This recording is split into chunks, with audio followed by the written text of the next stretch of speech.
L'automne est là, les feuilles vont commencer à tomber et tes pulls aussi si tu les laves n'importe comment.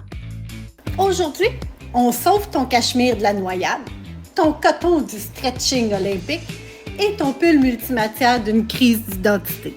Ton cachemire, tu le laves à la main, à l'eau froide, avec une lessive spéciale comme le Eucalan ou le Soak qui sont des savons sans rinçage.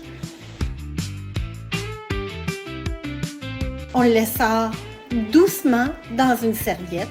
On ne le tord jamais. Séchage à plat, loin du soleil et des sources de chaleur.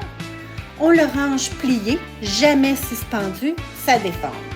Idéalement dans une housse respirante. Et vous aurez besoin d'un peigne à cachemire pour lui refaire sa mise en pli. Le tricot de coton, c'est celui qui est facile d'entretenir. Facile à entretenir, mais il faut respecter les étiquettes.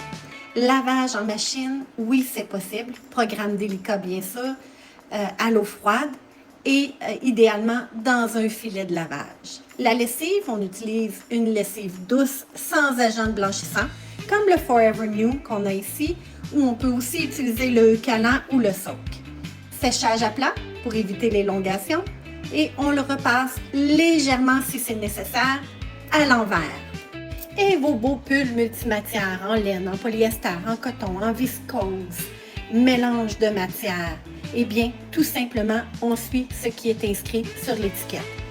Ou, si on ne veut pas se casser la tête, on lave à délicat dans la machine avec un filet de lavage. On le fait sécher à plat. On évite le sèche-linge. Les erreurs à éviter. Suspendre les pulls. Utiliser de l'eau chaude. Trop de lessive. Séchage au soleil ou sur un radiateur. Et négliger les bouloches.